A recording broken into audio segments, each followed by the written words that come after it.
നമസ്കാരം. ദൈവദശകം ടിവിയിലേക്ക് ഏവർക്കും സ്വാഗതം. ഗുരു മാഹാത്മ്യം, ജീവിത സുഖമാർഗം. സ്വയത്തെ ഞാൻ ആരാണ് എന്ന് തിരിച്ചറിഞ്ഞ നമ്മുടെ ഋഷിവര്യന്മാരൊക്കെ ആന്തരികമായ യാത്രയിലൂടെ മനസ്സിനെയും ബുദ്ധിയെയും ഒരേ മാർഗത്തിലൂടെ സഞ്ചരിപ്പിച്ചാണ് ഞാൻ ആത്മചൈതന്യമാണ്, ഈ ശരീരമല്ല എന്ന് ബോധ്യമാക്കിയെടുത്തതും നമുക്ക് ബോധ്യമാക്കി തന്നത്.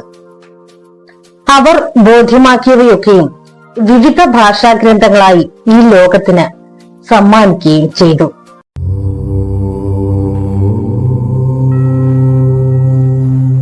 തന്റെ ജീവിതമാർഗത്തിൽ ഇതൊക്കെയും ഹൃദിസ്ഥമാക്കിയ ഗുരുദേവൻ ആ അറിവുകളിൽ ഒതുങ്ങിയ ഒരു സന്യാസ ജീവിതത്തിൽ തന്റെ മാർഗത്തെ അതിലൂടെ മാത്രം നയിച്ചു.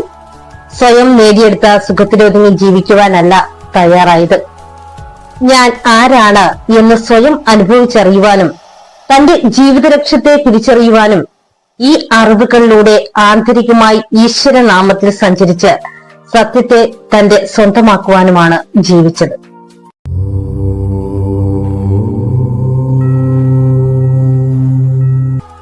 ആ ജീവിത ലക്ഷ്യം പൂർത്തിയാക്കിയ ഗുരുദേവൻ ഞാനും ഈശ്വരനും ഒന്നാണ് എന്ന് തിരിച്ചറിഞ്ഞ് ആ തിരിച്ചറിവിന്റെ സന്തോഷത്തെ നമുക്കും അനുഭവ രൂപത്തിൽ പകർത്തു തന്ന് ഈ ലോകത്തെ ദുഃഖത്തിൽ നിന്നും അകറ്റി സന്തോഷത്തിലെത്തിക്കുവാനുള്ള അനുഭവങ്ങളുടെ വിവരണങ്ങളെയാണ് നമുക്കായി തന്നത്. ഈ ജന്മ പുണ്യത്തെ തിരിച്ചറിഞ്ഞ് അതിനെ സ്വീകരിച്ച് നമ്മുടെ ഇന്നത്തെ ജീവിത ദിശയെ മാറ്റിയെടുക്കുവാനുള്ള ഭാഗ്യമാണ് ഗുരുദേവനോടൊത്ത് നമുക്ക് കിട്ടിയ ഈ ജന്മം.